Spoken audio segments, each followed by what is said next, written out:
दोस्तों, north Korea एक काफी अजीब देश है जहां पर एक फैमिली सालों से रूल कर रही है। हर कोई उनके विरोध में नहीं है। एक तरफ जहां उनकी जनता भूखी मर रही है, तो दूसरी ओर किम जोंग उन पर आई सीक्रेट रिपोर्ट से पता चला है कि उनके पैरों में इसलिए दर्द रहता है क्योंकि वो खा खा कर मोटे हो गए हैं और उनसे अपना ही वेट नहीं संभाला जा रहा।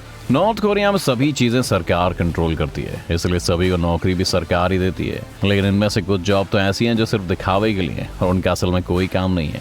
आज ऐसी कुछ जॉब्स को हम एक्सप्लोर करने वाले हैं, तो बस बने रहिएगा वीडियो के अंत तक हमारे साथ। लेकिन वीडियो शुरू होने से पहले अगर आप चैनल पर नए हैं, आपने अभी तक चैनल को सब्सक्राइब नहीं किया है, तो चैनल को सब्सक्राइब करना और बेल आइकॉन दबाना ना भूलें। नॉर्थ कोरिया में शायद जो सबसे अजीब जॉब है वो है अपोजिशन पॉलिटिशियन की। शायद आप नहीं जानते हो, पर नॉर्थ कोरिया को DPRK यानी Democratic People's Republic of Korea कहा जाता है। नाम से क्लियर हो गया है कि वहाँ पर डेमोक्रेसी है, चाहे नाम मर्जी हो। इस डेमोक्रेसी के दिखावे को पूरा करने के लिए अलग अलग पॉलिटिकल पार्टीज की भी जरूरत होती है और हर 5 साल में इलेक्शंस भी करवाए जाते हैं। किम जोंग उनकी पार्टी का नाम है वर्कर्स पार्टी ऑफ कोरिया और इसके विरुद्ध में इलेक्शंस में कभी कोरिया बुद्धिस्ट पार्टी तो कभी democratic independent party labourings people's party election में खड़ी हो जाती है। लेकिन वहाँ का इलेक्शन प्रोसेस थोड़ा टेढ़ा है। यहाँ पर अगर आपको किम जोंग उन की पार्टी को वोट देना है तो वोटिंग प्रोसेस सिंपल है। आप एक बॉक्स में जाएंगे जहाँ पर आपका वोट कोई देख नहीं पाएगा।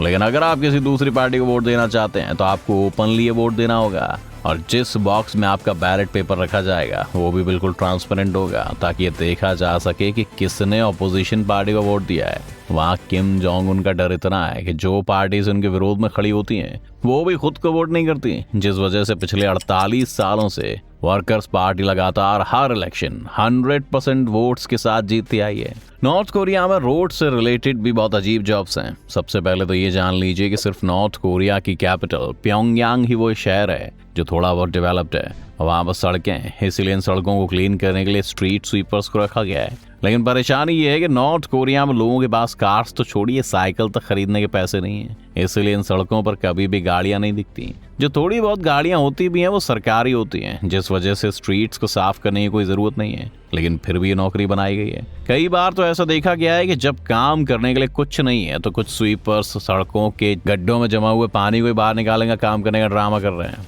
नॉर्थ कोरिया की रोड से जुड़ी अगली जॉब है ट्रैफिक कंट्रोलर्स की। ये जोन सभी को नहीं मिलती, बल्कि सुप्रीम लीडर्स के सख्त आदेश है कि जॉब सिर्फ लड़कियों को दी जाए, और लड़कियां भी वो जो सुंदर और कुंवारी हो। जैसा कि हमने बताया कि नॉर्थ कोरिया में ज्यादा गाड़ियां नहीं है, और अगर किम जोंग उनका काफिला कभी सड़क पर निकलता है तो उन्हें ट्रैफिक रूल्स फॉलो करने की कोई जरूरत नहीं है। इसीलिए नौकरी करने वाली लड़कियां बस घंटों सड़कों के बीचों बीच बस खड़ी रहती है गाड़ियों के इंतजार में। जैसे ही किसी लड़की की उम्र 26 साल हो जाती है या फिर उसकी शादी हो जाती है, इसे इस नौकरी से रिलीज कर दिया जाता है। और हाँ, नॉर्थ कोरिया में नौकरियां तो सभी सरकारी हैं, लेकिन पेंशन जैसी कोई व्यवस्था नहीं है। इस नौकरी के लिए लड़कियों को भी कभी कभी सुप्रीम लीडर खुद पिक करते हैं। और अब धीरे धीरे ये नौकरी नॉर्थ कोरिया में कम होने लगी है, क्योंकि फाइनली 21वीं सदी में नॉर्थ कोरिया को समझ आ गया है कि जो काम वो लड़कियों को दे रहे हैं वो तो ट्रैफिक लाइट्स भी कर सकती है। नॉर्थ कोरिया में एक जॉब बहुत इंपॉर्टेंट है और वो है फैशन पुलिस की। ये फैशन पुलिस ध्यान रखती है कि सभी नागरिक अच्छे से नॉर्थ कोरियन स्टाइल में कपड़े पहने और वहाँ पर किसी भी तरह के वेस्ट का इन्फ्लुएंस देखने को ना मिले,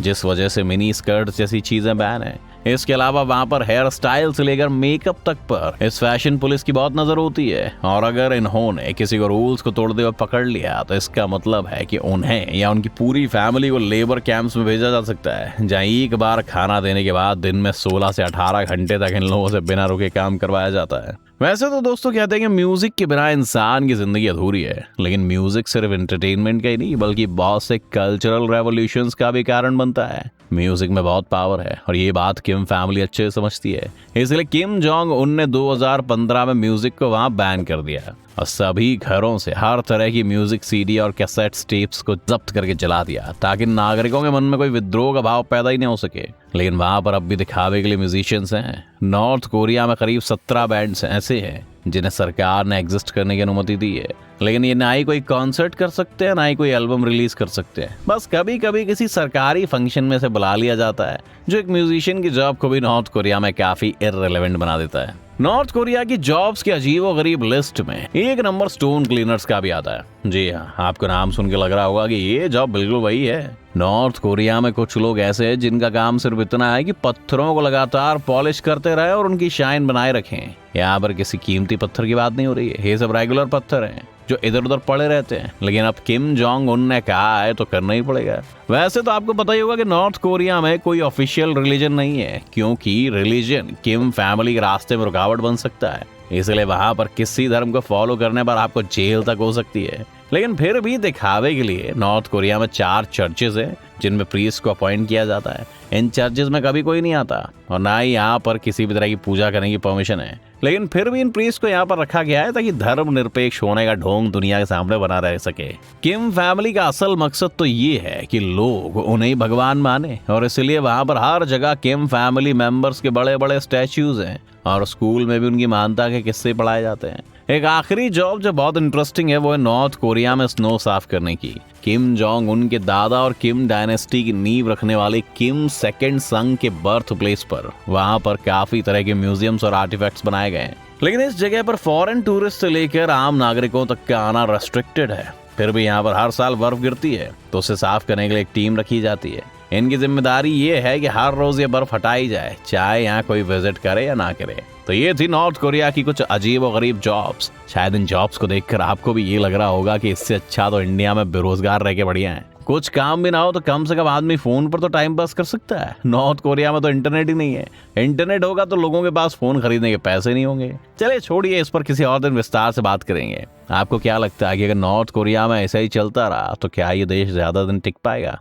अपनी राय में कमेंट में जरूर बताएं। उम्मीद है आपको आज की हमारी वीडियो से कुछ सीखने को मिला होगा। अगर आपको वीडियो पसंद आई तो वीडियो को लाइक करें, और अगर आप चैनल पर नए हैं तो जाने से पहले चैनल को सब्सक्राइब करना ना भूलें।